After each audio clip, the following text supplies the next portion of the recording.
Estamos em Gálatas 5 e vamos continuar o nosso estudo a partir do versículo 24. Dê uma pausa agora, faça sua oração, pedindo a iluminação do Espírito Santo para entender tudo aquilo que eu vou dizer aqui e volte para prosseguirmos com o estudo. Se você gosta de assistir aos vídeos do canal, por favor, se inscreva e deixe o seu gostei. Então vamos lá. Versículo 24. E os que são de Cristo Jesus crucificaram a carne com as suas paixões e concupiscências. O apóstolo inicia esse versículo 24 com uma conjunção aditiva. E, por quê? Porque ele acabou de falar que os que são de Cristo têm o fruto do Espírito Santo em suas vidas, para que possam viver a vida cristã da melhor forma possível. Mas além disso, além do fruto do Espírito, o apóstolo informa que há algo a mais, algo para fortalecer essa vida cristã. E é aqui que ele vai adicionar outro tópico ao assunto. Por isso é que ele diz, e continua, os que são de Cristo Jesus crucificaram a carne com as suas paixões e concupiscências. Preste atenção agora. Aqueles que morreram em Cristo na cruz não apenas morreram para a vida que tinham quando não eram crentes. Não foi só isso. Eles também crucificaram a carne, isto é, crucificaram, mataram na cruz do Calvário os resquícios de sua natureza pecaminosa, com as suas paixões e concupiscências. Professor, qual é a diferença entre paixões e concupiscências? As duas palavras se referem aos desejos pecaminosos, mas paixões se referem àqueles desejos mais fortes, aqueles que para muitas pessoas são desejos incontroláveis. Daí o termo aqui, paixões. É nesse sentido.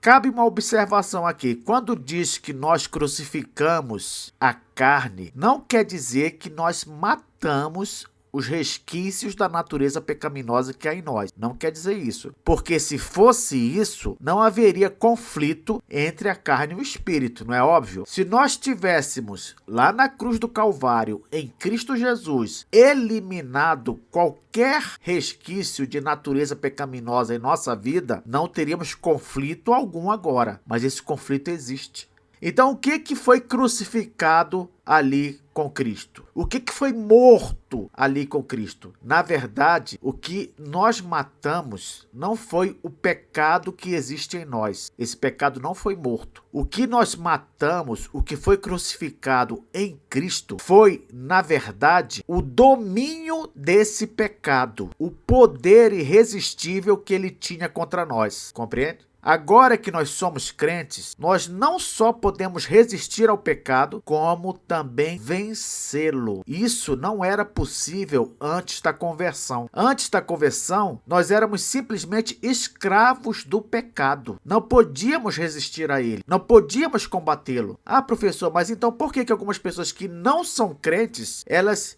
mostram alguma virtude e elas não parecem escravas do pecado como você está falando? Isso acontece com os não crentes por causa daquilo que a gente chama de graça comum. É um favor imerecido que Deus derrama sobre os não crentes. Deus, ele freia o pecado no mundo. Se ele não fizesse isso, a vida aqui seria um inferno, um caos. Então, no caso do não crente, se há uma aparente vitória contra o pecado, na verdade, isso acontece pela graça comum, pela intervenção divina para frear o pecado no homem. Deus não só faz isso internamente, como também faz isso externamente, quando ele institui coisas como o governo. Nós sabemos que o governo, com o seu poder de polícia, com os seus tribunais, ele tenta amenizar os efeitos do pecado no mundo. Nós vemos as leis que existem no mundo, isso tudo vem de Deus também. Por quê? Porque é uma maneira de frear o pecado. Então Deus, ele freia o pecado no mundo tanto internamente, ou seja, ele não deixa o pecado se manifestar no homem como ele pode se manifestar, de forma mais vil e baixa, como ele também intervém externamente ao criar instituições como o governo, como tribunais e coisas desse tipo. Agora, voltando a falar sobre o crente. O crente, uma vez que ele foi regenerado pelo Espírito Santo de Deus, ele agora consegue resistir ao pecado e consegue também vencer o pecado. Então, quando a Bíblia diz que nós crucificamos a carne com Cristo, o que quer dizer? Quer dizer que quando Cristo morreu na cruz do Calvário por nós, ali naquele ato, ele também nos deu o poder de vencer o pecado, lutar contra o pecado e vencê-lo. Não somos mais escravos do pecado, que simplesmente obedecem à vontade dele e faz o que ele quer. Não, nós podemos lutar contra ele, pois não somos mais escravos. Há um teólogo holandês reformado chamado Herman Ridderbos, e ele escreveu um livro intitulado A Teologia do Apóstolo Paulo. Olha o que ele diz nesse livro na página 236. Foi essa escravidão do pecado que a cruz e a morte de Cristo destruíram. Você está vendo? Então, a carne ter sido crucificada com Cristo não significa, repito, que o pecado em nós foi morto. Não. Significa que a escravidão do pecado é que acabou. A cruz e a morte de Cristo destruíram a escravidão do pecado. Qual é a conclusão, então, diante disso? Se a nossa natureza ou os resquícios da nossa natureza pecaminosa, se esses resquícios foram crucificados em Cristo, o que devemos fazer então? Lutar contra o que existe de pecado ainda em nós. Por quê? Porque uma vez que o que resta em nós de pecado, o domínio disso foi crucificado e agora somos capacitados pelo Espírito Santo, nós podemos lutar contra o pecado com confiança. Por isso que o apóstolo Paulo, no versículo seguinte, versículo 25, ele diz: se vivemos no Espírito, andemos também no Espírito. O que ele quer dizer, professor? Ele quer dizer o seguinte: se nós vivemos no Espírito, isto é, se nós obtivemos do Espírito uma nova vida, originada e sustentada por ele, porque não foi o Espírito Santo que nos regenerou? Pois bem, se nós vivemos agora no Espírito Santo, a partir da obra regeneradora que ele fez em nós, o que nos cabe fazer agora? Andar no Espírito, viver uma vida conforme o Espírito quer. E como é a vida que o Espírito quer que a gente viva? É uma vida que demonstre o fruto desse Espírito. É isso que significa andar no Espírito, viver de uma maneira que as pessoas vejam em nós o fruto do Espírito. Que elas vejam em nós os vários sabores que o fruto do Espírito tem, como nós estudamos na aula anterior. Paulo continua, versículo 26. Não nos deixemos possuir de vanglória, provocando uns aos outros, tendo inveja uns dos outros. Essa palavra que Paulo dá agora, ela faz parte de todo esse contexto de luta contra o pecado. Nós já sabemos então que o pecado não tem domínio sobre nós, não somos mais escravos do pecado, podemos lutar contra ele e podemos vencê-lo. Para isso, temos de demonstrar o fruto do Espírito, e Paulo continua aconselhando nesse sentido.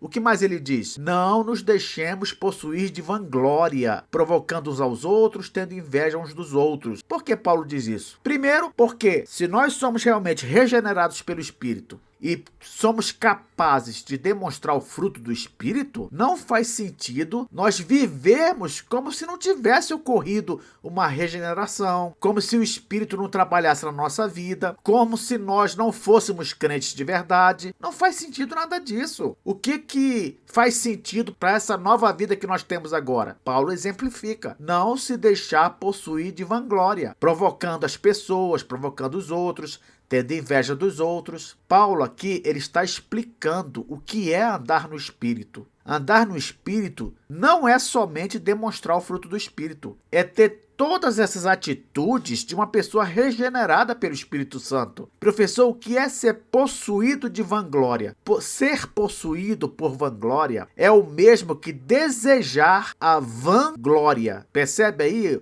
o trocadilho? Vanglória é o mesmo que glória, aquela glória vã, inútil, mas que é tão valorizada pelo mundo. É o mesmo que se orgulhar dessas coisas que o mundo se orgulha. E o apóstolo explica como é que isso funciona. Por exemplo, uma maneira de você se deixar possuir de vanglória. Olha o exemplo do apóstolo: provocando uns aos outros. Mas existe algum valor em ficar provocando os outros? Isso por acaso prova que nós somos superiores? Para o mundo, sim. O mundo valoriza essas coisas. A pessoa que é valentona, aquela que desafia, aquela que oprime, aquela que põe medo nos outros, fica provocando como se fosse superior. Você entende? Esse tipo de glória que a pessoa consegue com essas atitudes é um exemplo de vanglória. Na verdade, à luz da Bíblia, não há glória nenhuma nesse tipo de atitude. Um outro exemplo de vanglória: ter inveja uns dos outros. É outro exemplo. Assim como nós falamos no comentário As Obras da Carne, a inveja, como obra da carne, ela estaria relacionada a quê? A se empenhar em prejudicar alguém. Envolveria uma ação em prol do prejuízo do outro. Você acredita que tem gente que se orgulha em ter sucesso numa atividade dessa? Você acredita? Tem gente que se orgulha porque conseguiu prejudicar o seu suposto inimigo, o seu suposto adversário. Aí você fala para mim: professor, como alguém pode se orgulhar de prejudicar alguém? Pois é, esse orgulho que vem dessa atitude pecaminosa, esse orgulho tem a ver com essa glória vã, essa glória desprezível, essa glória demoníaca. O crente jamais deveria agir assim.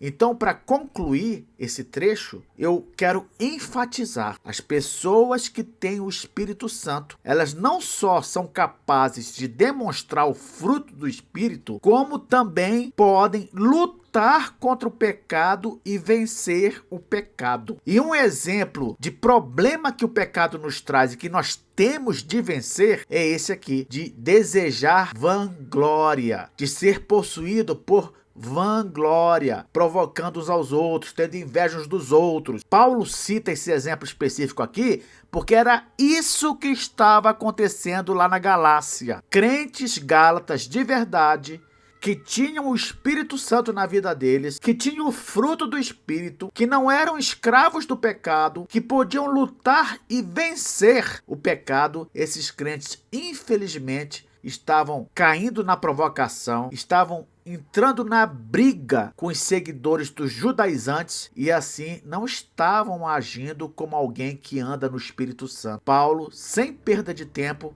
começa a exortá-los que nós não sigamos aquele exemplo infeliz dos Gálatas da Galácia. Até a próxima aula.